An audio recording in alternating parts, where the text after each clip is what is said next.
Is weird, odd, strange, or just plain bizarre is really your cup of tea?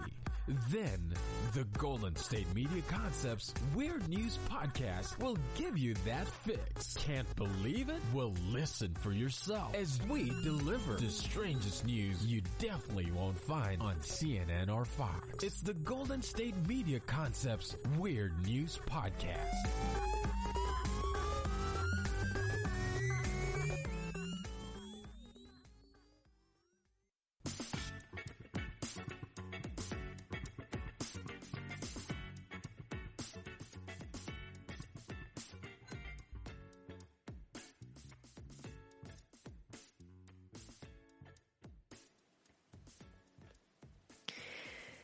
Thank you for tuning in to the GSMC Weird News Podcast, brought to you by the GSMC Podcast Network.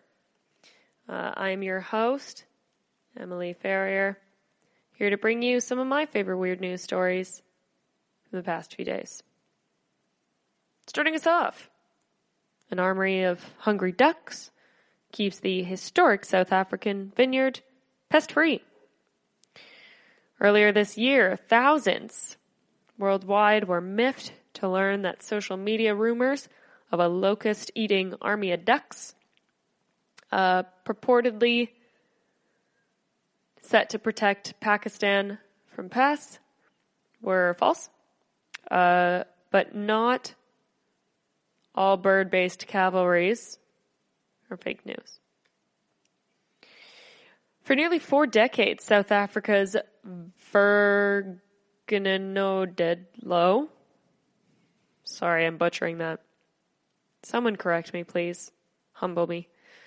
The wine estate has been deploying a daily parade of waterfowl, more than 12,000 strong.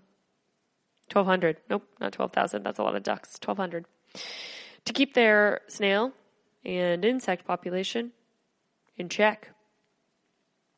As reported in Atlas Obscura. Their approach helps to remove snails and bugs from the establishment.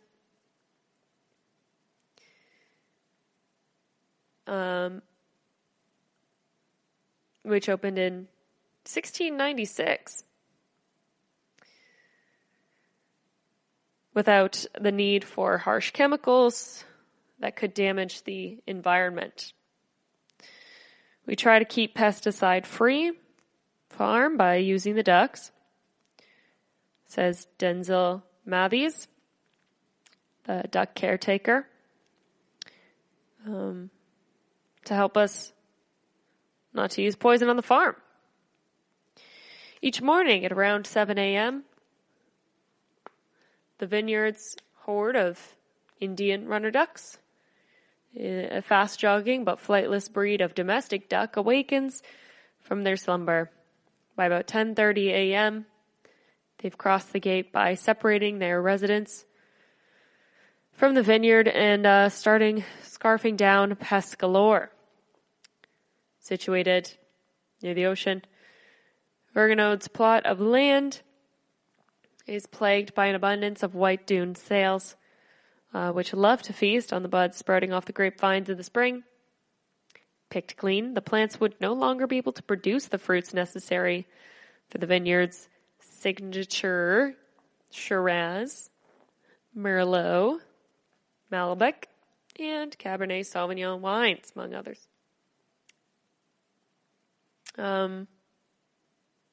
Aided by their agile bodies, long necks, and sharp, quick beaks, the birds can pluck snails from vines and trucks, wriggling beneath the rows of plants with a spirit. The Indian runner duck works the best in the vineyard, Matthews told NPR. Should any troublesome 6-legged creatures show up in the vineyard, their ducks will generally snap those up too, feasting even on mosquito larvae. Gavin Moyes, the estate tasting room's manager, notes that the birds also bring their benefits full circle. Their nutrient-rich dung helps our vines grow, he tells the Atlas Obscura.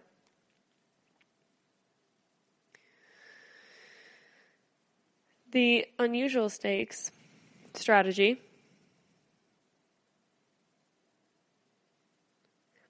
has precedent in Bali, where ducks are regularly dispatched to fertilize rice paddies before seeds are planted.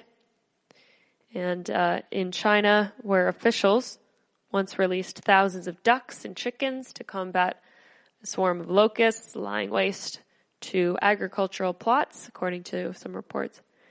Ducks are hungrier than their chicken coworkers and are capable of consuming up to 200 locusts a day, like the devil. Sorry, it's plague, because it's the plague.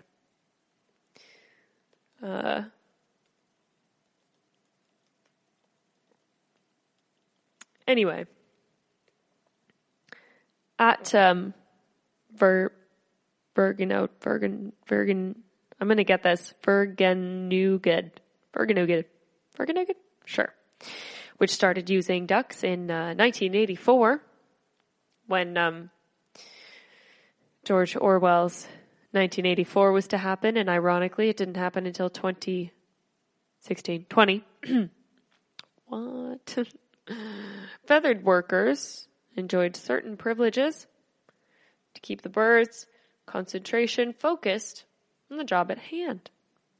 The vineyard's owners maintain a small but fierce team of geese who guard their feathered comrades from mongoose, owls, and other predators. The duck's day ends at around 4 p.m. They get to punch out about an hour before the rest of us, when human herders wave them back into formation with flags, because they're very patriotic ducks. I don't know if you knew that about them. Very patriotic. This is according to NPR. Not the patriotism, I added that. Obliging, as ever, the birds will shuffle, in an orderly fashion back to their home, much like the citizens in George Orwell's 1984. Their home being a series of small colonies scattered around the estate's lake that are all being monitored by Big Brother.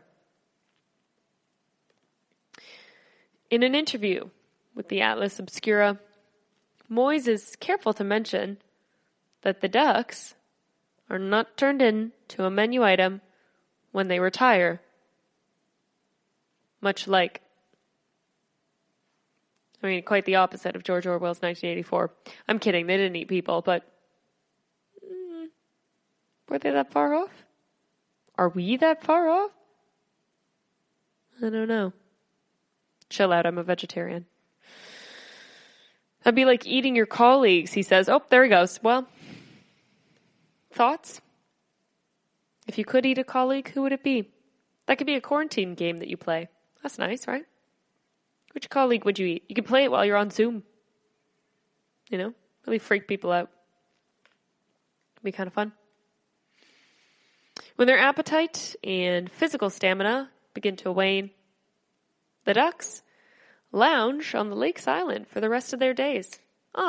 They get proper that's nicer than, I'm not getting a retirement because I'm freelance, so I don't have a retirement plan. It's nice. Look at that. They get to have a little retirement. Lucky ducks, if you will. Sorry, it was right there. Kind of nice. Kind of fun. Interesting story. I liked it.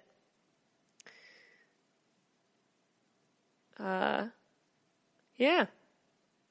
When we come back from the break, we are going to have some weird getaway stories that I thought were quite funny. We're going to talk about that when we return. So don't go anywhere. There's still lots of sweet, sweet content to come. So stay tuned.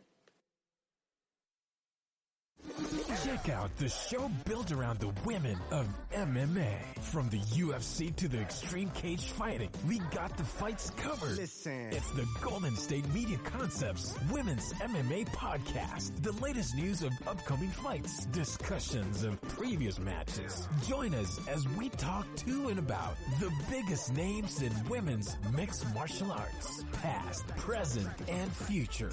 When it's the women's fight game, you know where to listen to. The Golden State Media Concepts Women's MMA Podcast.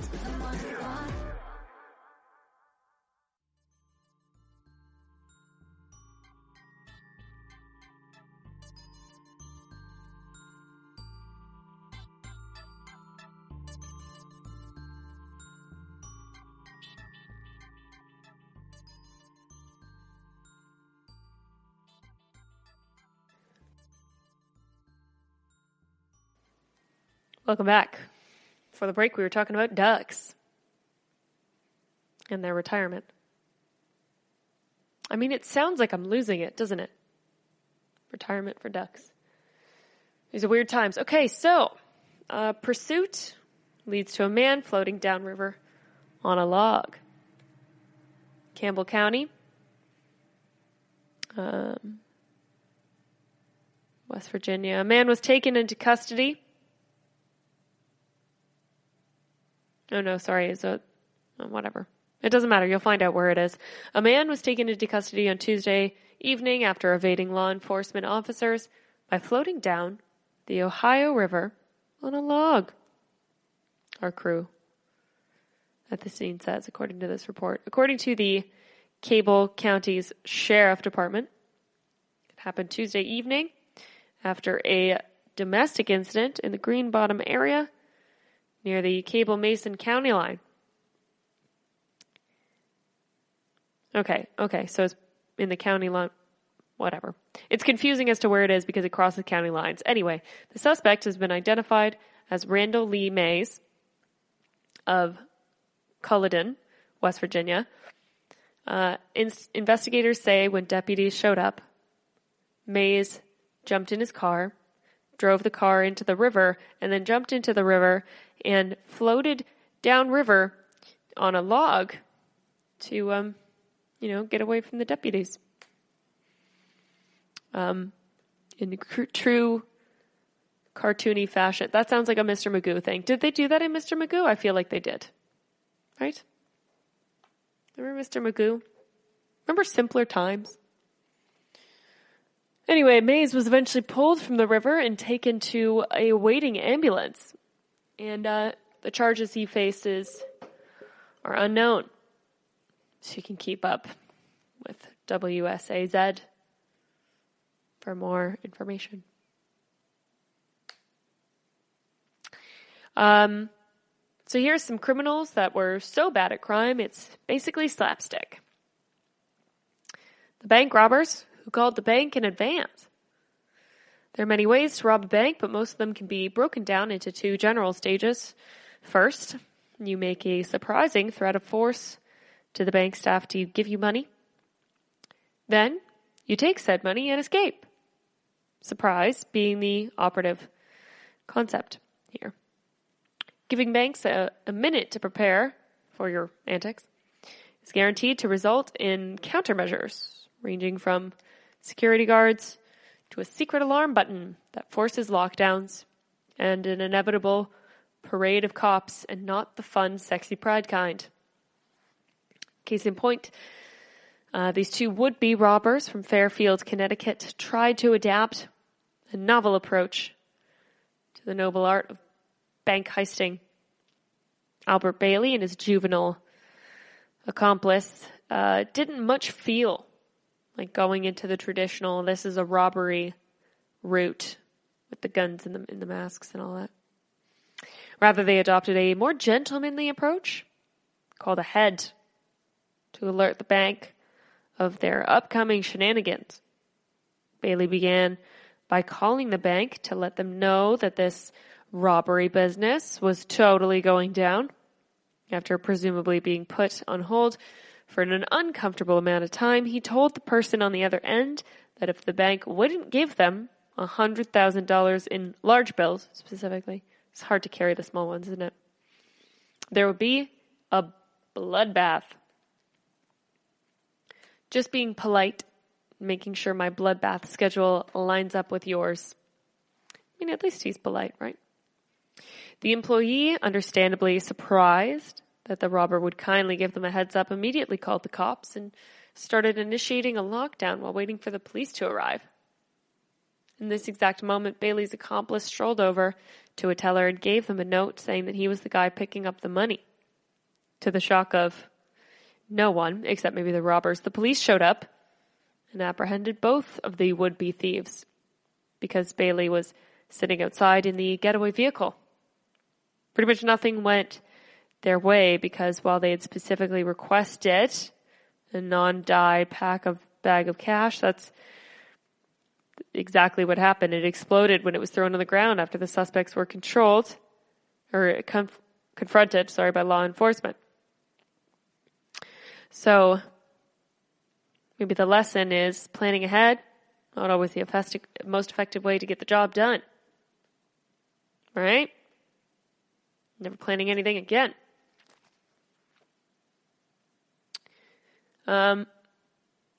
Another fun one here. A wanted suspect who sent the cops a better arrest warrant photo. Didn't like the way he looked. We're not the kind of people to rain snark on the intellect of individuals we don't know, but can't shake the feeling that Donald Chip Poe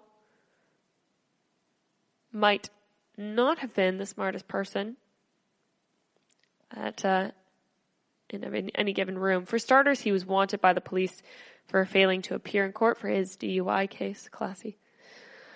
Oh, and he was also a person of interest in an unrelated arson and vandalism case. Ooh, multi-talented. Those are just the ones that are being looked into. So the Lima, Ohio Police Department dug up an old mug shot of the guy and posted it on Facebook just to see if they could get any tips. What they didn't expect is for Chip himself to contact them. Our wanted man may have been aware that his rapidly expanding rap sheet didn't exactly paint him as a criminal mastermind. Frankly, neither did that picture, in his opinion. So the most logical thing a wanted fugitive would do was to send more current one to the cops.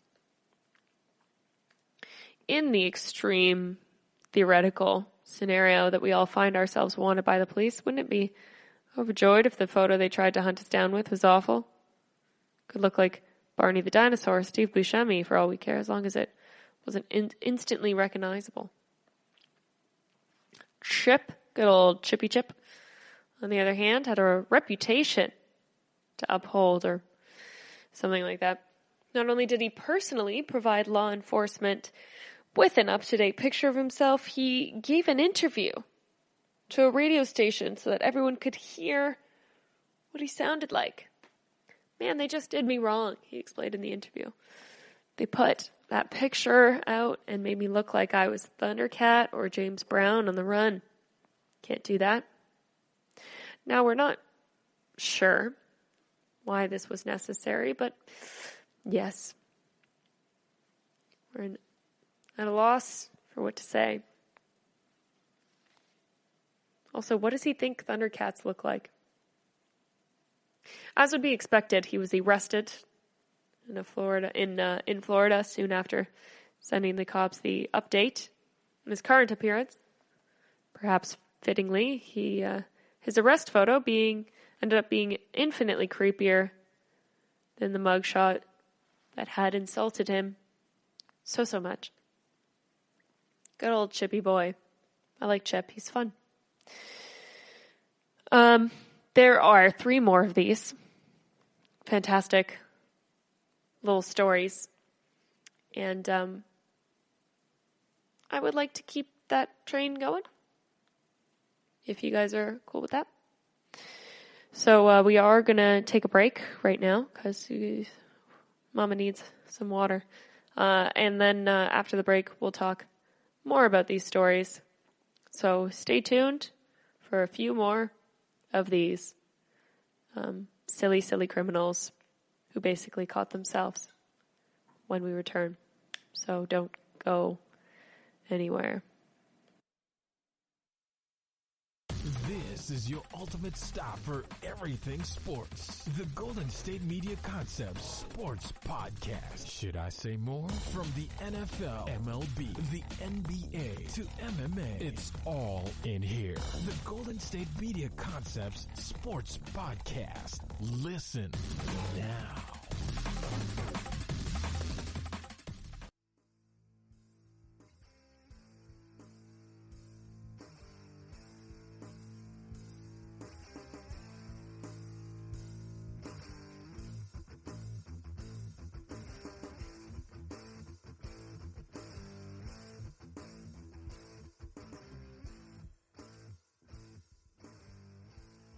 Oh, hey, welcome back. When we left off, we were talking about criminals that have basically caught themselves. And now we're going to talk about more criminals that basically caught themselves. So you're welcome. Here we go. A thief tried to pay a waitress with a credit card that he stole from that waitress.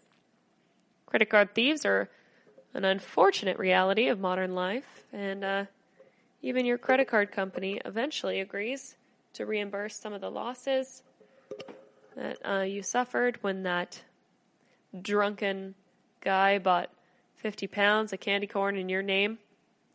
The hassle it creates is extremely stressful. Maybe that's why it's so great to see a schmuck like that getting caught red-handed in the stupidest way possible.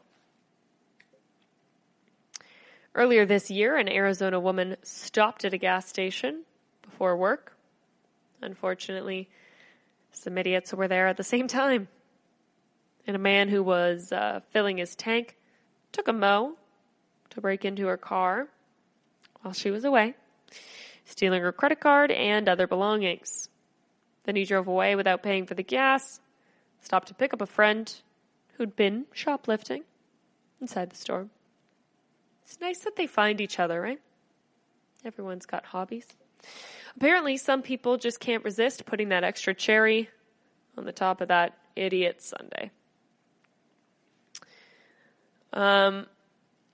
Little did anyone involved realize that the karmatic retribution would come just 2 days later. The freshly credit card-less woman was working at a waitress for her local restaurant near to the crime scene, where a man named Shimon West entered the premises and ordered a meal. After he finished, he handed his credit card to the lady to pay his food, only it wasn't his, it was hers. He tried to settle his bill with the card that he'd stolen from the woman serving his food. Isn't that beautiful? Obviously, she never rang up his order. Instead, she called the police, who promptly arrested him. Quick search discovered that the guy still had the woman's driver's license, social security card, and other credit cards. The situation so colossally stupid, even the Pine Bluff police couldn't resist mocking him. They said on a side note that driver's license had her picture on it, therefore you'd think you knew what she looked like, and yet you handed her credit card to her. A bank robber hands the cashier his gun. That's right. There are a lot of ways to botch a bank robbery, much like we heard before. Maybe you forgot your gun, tried to do the finger thing in your pocket. Maybe you forgot to wear your platform shoes, telling employees exactly how tall you are as you sprint past the height strip en route to your exit. Or maybe you actually remember those things, but at some point you accidentally hand your firearm to the teller. Yes, that actually happened. It was 2012 at the Cheapside area of London. A man entered the Halifax Bank, threatened the cashier with a gun, demanded the equivalent of $900,000 in cash money, and then pulled out the loot bag and gave it to the cashier to fill up. Only that was his intention, anyway. Probably didn't mean to give the cashier his gun, but he did. So that's That's what happened. He gave the cashier his gun. If you've ever been in a situation where the balance of power between two people is unexpectedly and radically shifted, you can imagine the mental gymnastics followed as the robber and the cashier tried to wrap their heads around the new situation. To his credit, the criminal unfroze first. He sprang into action, attempting to get the gun back, but it was in fact too late. The bank's automatic security measures were initiating, and the alarm was in fact triggered. Instead of a hefty bag of cold hard cash, all he stole that day was a bag, was the employee's bike as an improvised escape vehicle. Great stuff. Love it. And finally, in the roundup of criminals who basically arrested themselves, gotta love it. They're doing the job for us, which is nice. By us, I don't know why I said us. I'm actually not a law enforcement officer. As you might be aware, it'd be weird if a law enforcement officer was doing podcasts about news. Actually, maybe it's not. Maybe they are doing that somewhere. Hey, cops, you doing podcasts out there? Let's chat. Sounds fun. Okay, a burglar tried to rob a house full of cops. Oh, see, there you go. Look at that. There are burglars who carefully scout their surroundings, specialize in specific targets, and patiently wait for the best moments to enter the building. And then there's the kind who just shrug, charge butt first at the window or the nearest house and hope like hell that it's open and no one's home. Darren Kimpton is the good king of the latter sort of thief. Thanks to his colossal ineptitude, not only to ignore the whole scouting the location thing, but failed to recognize the existence of police when they were literally standing right in front of him. In 2013, a homeowner in Abington, UK, had his house burgled. So he called the police, who arrived at the scene, examined the entry point, a broken window by the door, and started interviewing the victim. Tragic, horrible stuff. You can imagine it came as a bit of a surprise when they were standing there and a second burglar rocked up to the door and started letting himself in, completely oblivious to the person who lived there, plus the police. This was Darren Kimpton, criminal mastermind, perceptive genius, future inmate, and probably the subject of a burglary scavenger hunt, and we're being very insensitive by teasing them.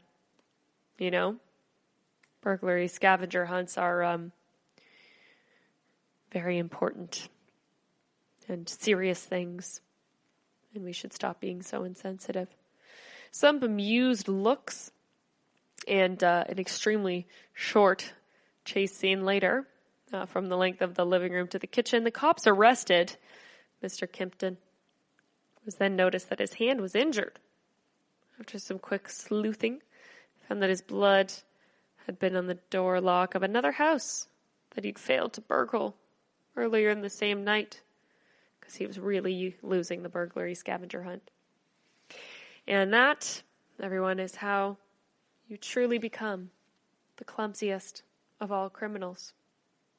Not only do you attempt to illegally enter a house full of cops, but you actually let them bust you for 2 crimes at the same time. It's economic, really. It's helpful more than anything. Seems like a nice guy. Anyway, after the break, we have some divine intervention by way of a burning priest. He's fine, don't worry. when we come back from the break. Check out the show built around the women of MMA.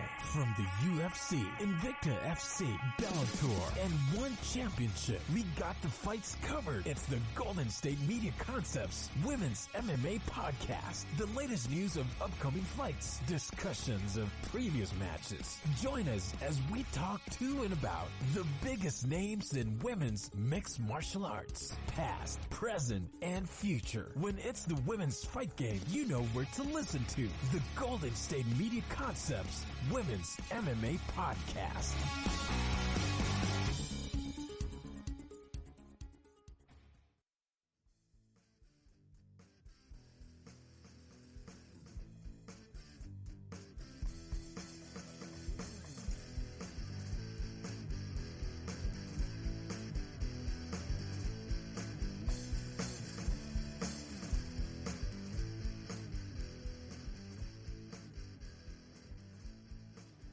Oh, hey, welcome back. Fancy seeing you guys here. When we left off from the break, we were talking about some great criminals that really just did the cops' job for them. Nice guys, really. Realistically, you know. And now, a British vicar catches fire, waiting for God's answer. That's the burning bush we didn't ask for. So he got more than expected from his first attempt at an online sermon. Ooh, when he leaned too close to a candle and his sweater caught fire. Guys, be careful when you're doing the online stuff, you know, if it involves, just be aware of your surroundings. Vicar Stephen Beach of St. Budeaux Parish Church reacted as his sweater caught fire while delivering a video sermon amid the outbreak in Plymouth, Britain. And it's been spreading on social media.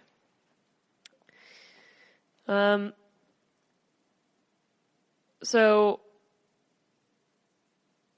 the St. Budeaux Parish Church in Plymouth, Southwest England, was getting its congregation to reflect on the experience of waiting in the final section of the sermon delivered from home last week.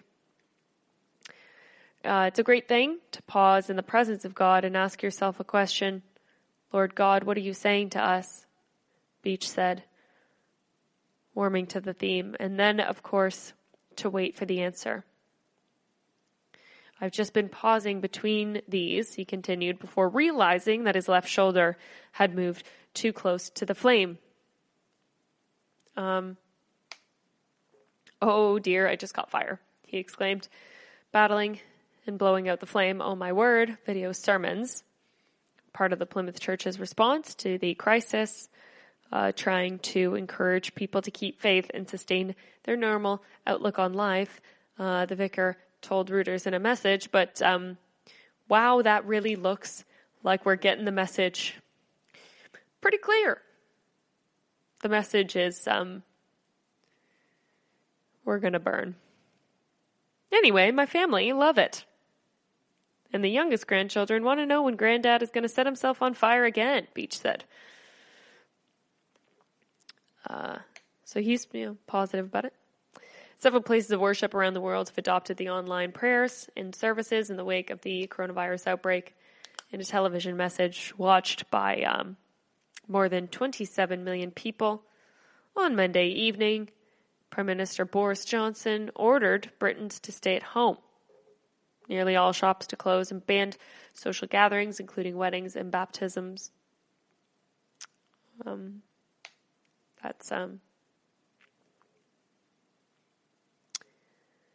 Yeah.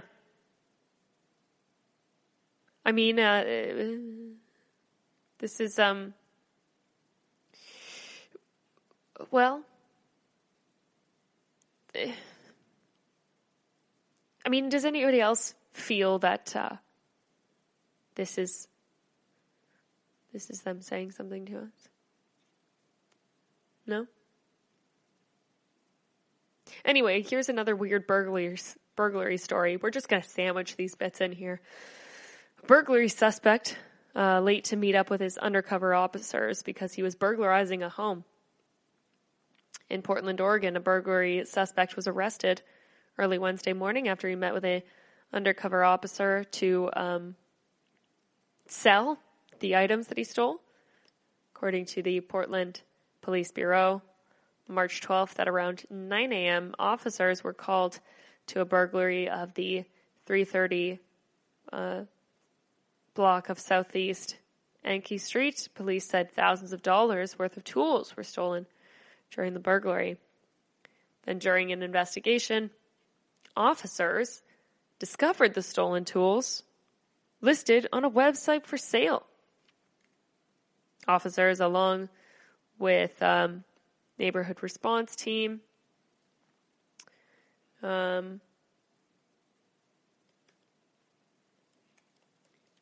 identified 38-year-old Eric Lambton at Southeast Avenue and Southeast Powell Boulevard. It's a theme today. You know, people arresting themselves essentially. And really just doing their part, you know, to help out law enforcement. Police said officers were able to identify tools inside Lambton's van and stolen tools. Lambert was then taken into custody, where he's hailed a hero for arresting a wanted suspect himself. According to police, officers learned that Lambton was late to meet up because he was burglarizing another home. Items belonging to the other burglary victims were located inside his van, but they were awaiting sale to other cops, one can assume. Lambton was booked into the Multnomah County Detention Center on multiple warrants from Clark, Clackamas, Multnomah, and Washington counties. Police said evidence recovered from the incident will result in more charges. The stupid criminal story has long been a staple. Local crime reporting, late-night talk shows, comedy news programs, such as NPR's Wait, Wait. And of course this, as we've already done a segment on it, but there's so much that we're doing another. I just wanted to break it up with a little divine intervention story. The stupid criminal story, yes. So now the magic of social networking is giving ne'er-do-wells a new venue to thwart themselves, often in the view of large audiences. Cops and Robbers 2.0, says Winston Ross at the Daily Beast, driven by self-destructive combination of ignorance, narcissism, and generation-specific, disregard for their own privacy. Who needs privacy when people can know what you're doing 24 hours a day? Am I right? Content, people. Who wants privacy? I'm like having privacy.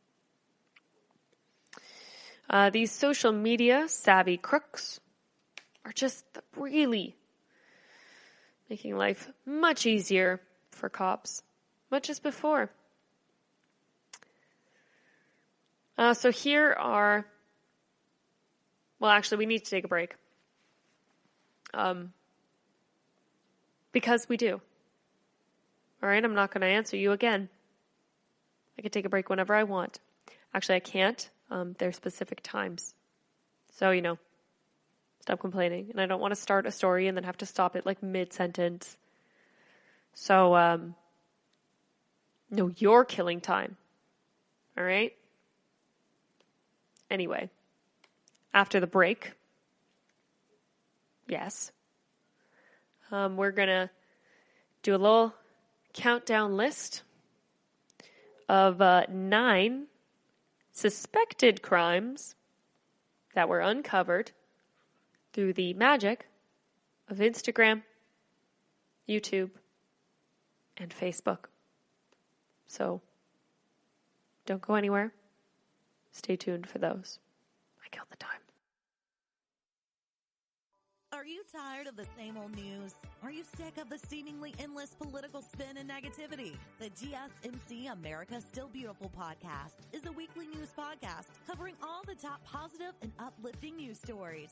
We cover stories that will inspire, uplift, and remind you of the good in the world. Tune into the Golden State Media Concepts America Still Beautiful podcast to get all the great and positive news stories of today. Download the GSMC America Still Beautiful podcast on iTunes, Stitcher, SoundCloud, Google Play, or anywhere you find podcasts. Just type GSMC in the search bar.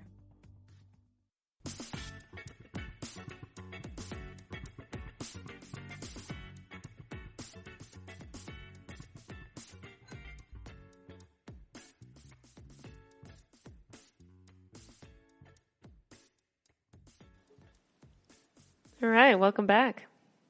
What'd you do during the break? Did you cook? Did you read a book during that minute and a half? Maybe not even. I'm not sure how long the breaks are for you. Anyway.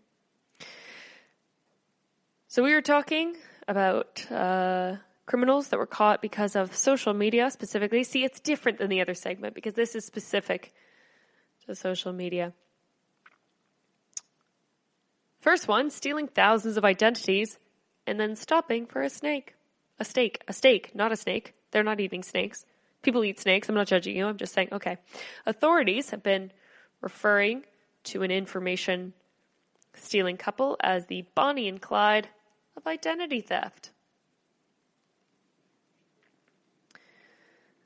When in January 2013, the IRS finally began closing in on them. A tipster told the IRS that a man named Troy had bragged about stealing some 700,000 identities. Small little, just a tiny little felony. An IRS informant who was a convicted felon reportedly tracked down Troy and his girlfriend, Tawana Thompson, in Florida. The informant, convincing them he was in the same business, invited the couple to dinner where they could scheme together. That's nice. Do stuff together. At the meeting, Troy reportedly handed over a flash drive containing all the personal information of 46 individuals whose stolen identities were up for grabs.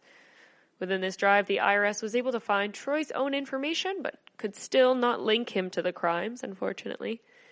They then caught a break when they came across a photo of a bowl of macaroni and cheese and a mouth-watering steak waiting to be carved, uploaded to the account of Troy May on January 7th with the caption, Morton's, the date and time, and located and placed the suspect and his girlfriend at the meeting, the IRS informant. May and Thompson were arrested in January. In a judicial first, the Instagram photo was cited as evidence. A 7-minute video called Chick Bank Robber lives up to its name. It opens with a young blonde tattooed girl sitting in the floor of a cluttered bedroom, handwriting signs that she shows the camera. First says, I stole from a car, and then a bag of marijuana and a pipe. And then she says, then I stole a car.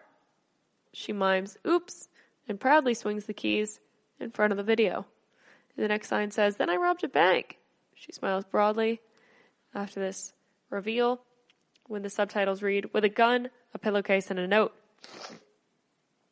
She shows off a wad of cash, just over $6,000, appears at the bottom of the screen. The girl, 19-year-old Hannah Sabata, was arrested on November the 28th, mere hours after the video was uploaded on YouTube. Police got a call from her ex-boyfriend who said that she texted him saying she had a whole pile of cash after robbing a bank. Been sheriff for 19 years, law enforcement for 42 years, and I've never seen anything like this. Setting up a deadly human trap along hiking trails. 2 Utah men were arrested on April 21st, 2012 for setting crude, potentially deadly medieval-style booby traps along popular hiking trail outside of Provo. A U.S. Forest Service ranger with military experience noticed and disarmed the tripwire-sprung traps, including a football-sized rock outfitted with a sharp wooden spike set to swing at someone's head or be kicked by Charlie Brown. The police were tipped off that Benjamin Ratowski, 19, and Kai Christensen, 21, were responsible after two men chatted about their traps on Facebook. Once apprehended, they claimed they were targeting animals. Fat chance, said Sheriff Spencer Cannon. There's no question that these traps are sent for humans, and these suspects knew their deadly potential. Stealing gas from a cop car. Michael Baker, 20, got a visit from Jenkins High Police on April 16th after a photo he posted on Facebook went viral in a town of 2,000. In the picture, Baker was siphoning gas from Jenkins Police Department cruiser and flipping the bird while smiling. After getting booked for a misdemeanor thief, he appears less impudent in his mugshot. He updated his friends on Facebook, went to jail over Facebook.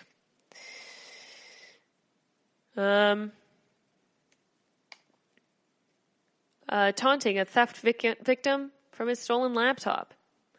In January 2011, police in Washington, D.C. arrested Rodney Knight Jr. for breaking into the home of a Washington Post journalist, Mark Fisher, and stealing a coat, cash, laptop, etc. from Fisher's son. Knight then logged into his son's Facebook account and posted a photo of himself wearing the coat and holding cash. Full frontal photo. One police officer told Fisher, "That's pretty great." Another officer described Knight as the stupidest criminal he ever encountered. Escaping prison, tempting fate. Craig Lynch escaped from prison in Suffolk, England on September 2009, near the end of the 7-year burglary sentence. He then spent 4 months rubbing it in Scotland Yard's face. Because what else would you do? He posted clues to his location on Facebook and plenty of photos of himself flipping off the police in the process. Developed quite the following. By the time the police caught him in January 2010, Lynch had more than 4,000 fans on his Facebook page. And finally, we're just going to end on this one, picking a fight with cops who called you a creep. On the 5th of January 2012 in Jefferson County, sheriff officer put a warrant out for Dustin McCombs, shared a wanted photo of the accused rapist on Facebook, captioned "Creep of the Week." McCombs chimed in, starting a 2-hour comment tirade.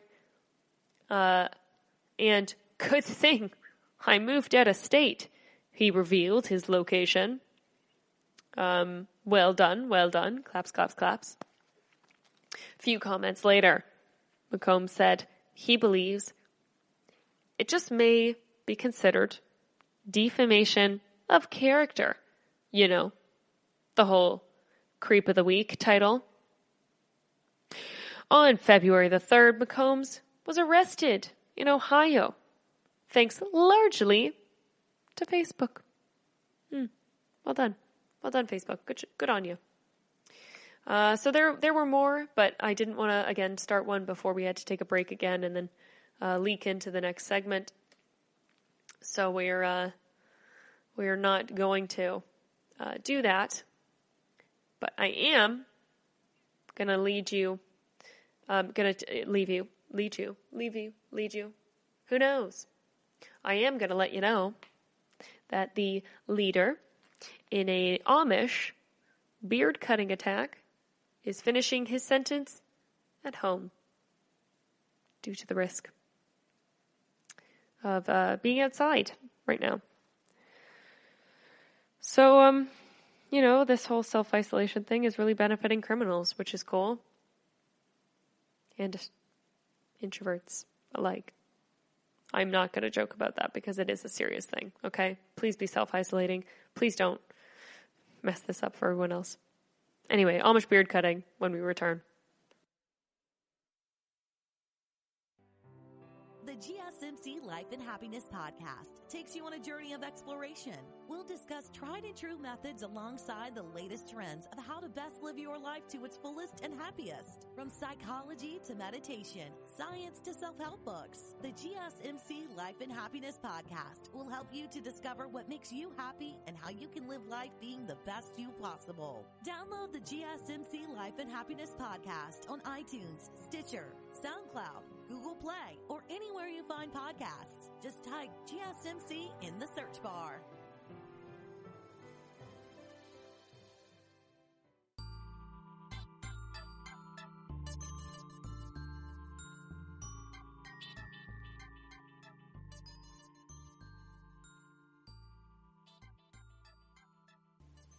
Welcome back. Before the break, I offered you some, I promised you rather some Amish beard cutting, and I intend to deliver. So, you know, I'm a woman of my word. Okay, leader. Yes, Amish beard cutting. Finishing sentence at home. The leader of a breakaway Amish group in Ohio was sentenced to prison for beard cutting, haircutting attacks. Gets to serve the rest of his life sentence at home after his attorney argued that the new coronavirus puts the 74-year-old bishop at risk. Sam Mullet Sr. Sorry. I mean, it's ironic that he's a cut. Anyway, was moved to a halfway house in Youngstown on March 4th and was scheduled to be released in January, but his attorney argued in filing last week that he should be sent home because of his age and underlying health conditions. Put him in increased risk of getting sick. Bureau of Prisons said in a ruling on Monday that Mullet will be released as part of the Elderly Offender Home Confinement Pilot Program. And the action was not opposed by the prosecutors. The attacks in 2011 were meant to shame fellow Amish who defied or denounced authoritarian style of their leader, Bergelow's community in eastern Ohio. Mullet did not take part in the hair cuttings, but received the longest prison term of all the defendants. Prosecutors said he exercised his control over the members in his community to hide what happened. Mullet was the last of 16 defendants convicted. He went to prison in 2013 and has served about 7 years of a nearly 11-year sentence for cutting beards off. Another little fun Amish story. Amish men escaped after being pulled over by drinking and driving on a horse and buggy.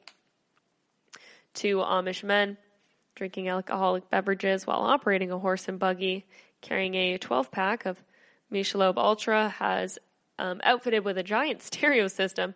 Not something you see every day. But then Trumbull County Sheriff's Department in Ohio said that's exactly what they witnessed during the routine patrol in the county's Amish community.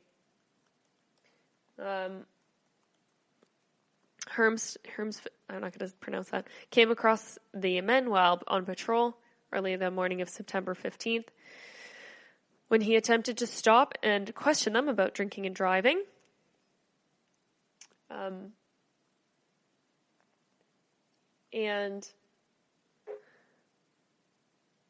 meanwhile, the horse pulling the buggy also took off, and they caught up to it. He turned the horse over eventually to a local farmer. 2 men came forward. The sheriff's department has attempted to call different people to pick up the horse, but no one answered the phone, according to a report, because phones, isn't it? Devil's work. 2 men could be charged with failure to comply with the deputy's commands. Even if it's pulled by a horse and not licensed, it's still drinking and driving. Maybe it's just a fear of the consequences that reality could check in for them. There are still consequences, he said. Still, he's encouraging the 2 men to come forward and retrieve their horse and buggy. Now, I bet you guys are thinking, whoa, barely mentioned coronavirus stories. Yeah, I didn't, because it's getting kind of tough to laugh at them, and it kind of always was. It's pretty awful to be laughing at something that was so horrible. and I kind of wanted to just focus on some kind of fun, weird news stories in other situations. But what I do want to end on is something to think about rather than some kind of weird facts that I just received from a colleague of mine that I think we should hear. So this message, if you haven't heard it yet, comes from Bill Gates. So what is the corona COVID-19 virus really teaching us? He says, I'm a strong believer that there is a spiritual purpose behind everything that happens, whether that be what we perceive as being good or being bad. As I meditate upon this, I want to share with you what I feel the virus is doing to us. First, it's reminding us that we are all equal, regardless of our culture, religion, occupation, financial situation, or how famous we are. The disease treats us all equally. Perhaps we should too. If you don't believe me, ask Tom Hanks. It's reminding us all that we are all connected. Something that affects one person has an effect on another. It's reminding us that false borders that we've put up have very little value, and the virus does not need a passport. It's reminding us that by oppressing us for a short amount of time, of those people in the world that have spent their life in oppression. It's reminding us of how precious our health is and how we've moved to neglect it through eating nutrient-poor, manufactured food and drinking water that's contaminated with chemicals upon chemicals. If we don't look after our health, we will, of course, get sick. It's reminding us of the shortness of life and what's more important for us to do, which is to help each other, especially those who are old or sick. Our purpose is not to buy toilet roll. It's reminding us of how materialistic our society has become. When times of difficulty, we remember the essentials that we need: food, water, medicine, as opposed to the luxuries that we sometimes give unnecessary value to. It reminds us of how important our family and home life is and how much we've neglected this. It's forcing us back into our houses so we can rebuild into our home and strengthen our family unit. It's reminding us that our true work is not our job. It's what we do, not what we were created to do. Our true work is to look after each other, protect each other, and benefit one another. It's reminding us to keep our egos in check. No matter how great we think we are or others are, a virus can bring our world to a standstill. It reminds us the power of free will is in our hands. We can choose to cooperate and help each other, to share, to give, to help support each other. Or we can choose to be selfish, hoard, and look after ourselves only. Indeed, it's difficulties that bring out our true colors. It's reminding us that we can be patient or we can panic. We can either understand this type of situation has happened many times before in history and it will pass, or we can panic and see the end of the world and consequently cause ourselves more harm than good. It's reminding us that this can either be the end or a new beginning. That this can be a time of reflection and understanding where we learn from our mistakes, or it can be the start of a cycle which we continue until we finally learn the lesson that we're meant to. It's reminding us that the earth is sick. It's reminding us that we need to look at the rate of deforestation just as urgently as we look at the speed at which toilet rolls are disappearing off the shelves. It's reminding us that after every difficulty, there is always ease. Life is cyclical, and this is just a phase in this great cycle. We don't need to panic. This too shall pass. And with that, thank you for listening to the Weird News Podcast, brought to you by the GSMC Podcast Network. I'd like to ask that you please subscribe to the show and write us a nice review if you can. and rate the episode. That really helps. Please follow us on Facebook, on Twitter, on Instagram. Please reflect on those words. Think about this time. Be kind to one another. Please stay home. And be safe. Have a good night. You've been listening to the Golden State Media Concepts Weird News Podcast, part of the Golden State Media Concepts Podcast Network. You can find this show and others like it at www.gsmcpodcast.com. Download our podcast on iTunes, Stitcher, SoundCloud, and Google Play. Just type in GSMC to find all the shows from the Golden State Media Concepts Podcast Network, from movies to music, from sports to entertainment, and even weird news. You can also follow us on Twitter and on Facebook. Thank you, and we hope you have enjoyed today's program.